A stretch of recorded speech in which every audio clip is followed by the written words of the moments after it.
who is a hardline hawk. He's already broken his promise about getting the troops out of Iraq, and he is for more war and sending more troops to Afghanistan. He is for putting nuclear weapons in Poland and the Ukraine and Georgia aimed at Russia. Now this is a part of the puzzle that's never talked about.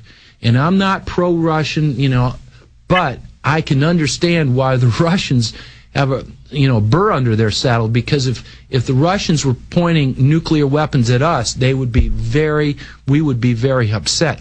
And Obama is supporting putting short-term, intermediate range nuclear missiles pointed at Moscow in the Ukraine, in Poland, and in Georgia. This is an act of war, my friends, and this man is not a man of peace. His director, his Justice Department man, Eric Holder. Now, the Second Amendment was put number 2 very, very clearly by our founding fathers because they wanted us to be free. And the Second Amendment is about us, we, the citizens of this country, defending themselves. Eric Holder is on record saying that the Second Amendment was only intended for the military.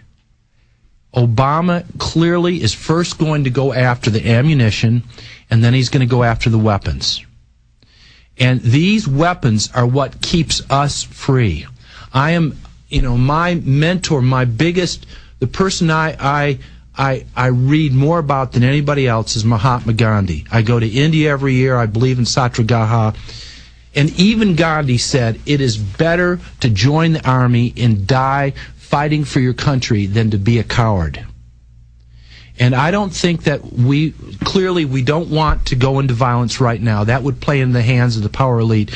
But we can't lie down to this. We cannot allow this to happen. It's the willingness to fight back that keeps the enemy from going for the full move, because they know there's a large contingent of people, I would say at least 10 million, who are ready to go. And what's really beautiful is that in the gun stores all across the country, gun sales are up between 75 to 150% in the last 3 months. People of this country, good people of this country, people who are not violent, people who believe in the republic, people who believe in the rule of law, realize that they need to arm themselves. And so, again, none of us are advocating violence. What we are advocating is the protection of our Bill of Rights, the protection of our republic, the protection of the rule of law, and the protection of our families and our culture. Well, George, they're building FEMA camps. They're militarizing the police. They are building an army against us, and we have to defend ourselves. Well, absolutely. And, and the reason that we're on radio and television and writing books right now is so it doesn't come to that. And if your friends, if your family, if your acquaintances, if the people in the grocery stores become aware of this and stand up and say no, it doesn't have to come to this. The choice is right now. Either we can stand up and protect this country right now, or it's going to come to this. Come to a situation that is very unpleasant. And then we go into his appointment as Secretary of Treasury. This guy is just amazing. His name is Timothy Geithner. And this guy is a true work of art. He was the head of the Federal Reserve in New York, which is the most powerful of the branch banks. He worked at the Treasury. He is close with Paulson, who, in my mind, is an economic Nazi.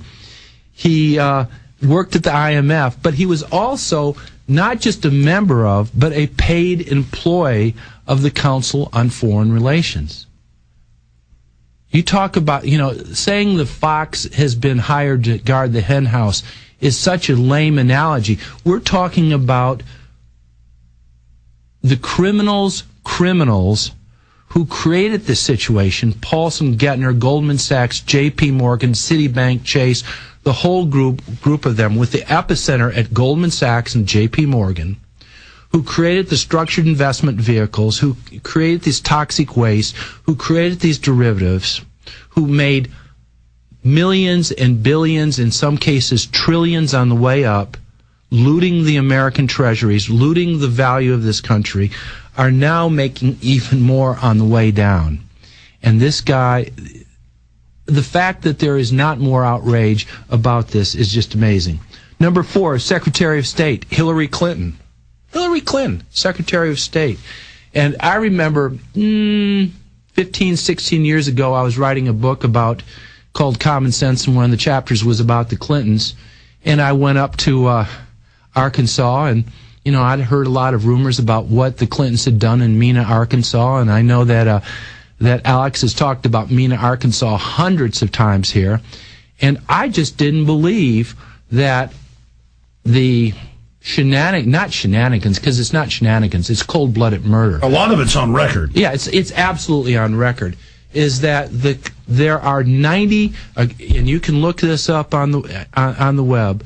There are 93 people back in the 80s and the 90s, in the 90s, who are all in their teens, 20s, 30s, and 40s, who all died violent deaths, and their only common denominator was their connection with Clintons.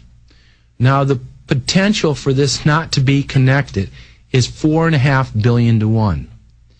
And Hillary Clinton, yeah, she's very intelligent, she's hardworking. Yeah, but how has this changed? He promised change. He brought in all the old Bush and Clinton guard. Yeah, he promised no lobbyist. He promised change. Every single one of his appointments, the only change is a change in the names.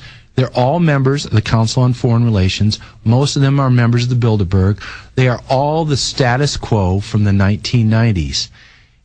And folks, if you can't see this, no matter how handsome he is, no matter how sweetly he speaks, no matter how much good rock and roll music there is, and I would have loved to go on to the inauguration, because I love Shakira and I love Bruce Springsteen and I love all that stuff, but it's just stuff. Words and actions are what's important. Then we go down to Homeland Security, and Janet, what's her last name? Napolitano. She's another lobbyist. Another lobbyist. He doesn't appoint anyone that isn't a lobbyist, and it's like 20, 30, 40 people deep in the command structure of every. I mean, this is the lobbyist administration. Yes, and then you have the head of the CIA, Lou Panetta. Leon Panetta. Leon Panetta, the hack. He is the biggest, and he's rated as the biggest Wall Street lobbyist in the world. Yeah, what the heck is this guy doing, head of the CIA? But the CIA and the Pentagon and the Treasury and the IMF are all one organization.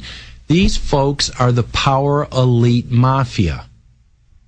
Democrat, Republican, they're all mafia up there. If you can't look at Joe Biden and see that he's a mafia don, then you're not paying attention. Now, the one appointment that gets under my skin, perhaps more than anybody else, is the fellow who walks around at his right-hand hip 24/7. The guy who is in his room at 6 in the morning and who stays with him until 11 o'clock at night. Rahm Emanuel. Rahm Emanuel. Folks, if you don't know about Brother Rahm Emanuel, he's brilliant. He went to New Trier High School up in North Chicago. He's absolutely a brilliant guy. He's a hard worker. And he knows the political ranks. His father was an assassin. Before Israel was a country, he would kill British envoys, not just Palestinians. He wouldn't just kill Palestinians. He would kill Brits. And not that one is more valuable, a Brit is not more valuable. Well, he was one of the heads of the Erdogan terror group. Absolutely he is. Most of Rahm Emanuel's family has dual citizenship with Israel. He is the political Zionist. And a lot of people don't know what political Zionism is. It's not about anti-Semitism. It's not about being Jewish. It's not about anything like that. It is a group of people who believe that they are the chosen ones and who have this false persona and who have absolute total control of the IMF, the World Bank, the Federal Reserve, and what's going on. Rahm Emanuel right now wants to nuke Iran. Not just the military bases, he wants to nuke Tehran. And he wants compulsory national service on record for us to be government slaves. Stay there. Final segment, George. Okay. Then we're going to interview you after the show for the film and probably use some of this for the film so we can get to go back over all this again as we get off. And more, but to try to go through all, you've got the Deputy Secretary of Defense, was the top Raytheon lobbyist. He's continuing the torture, blocked the British from stopping it. Yep. He just lies about everything.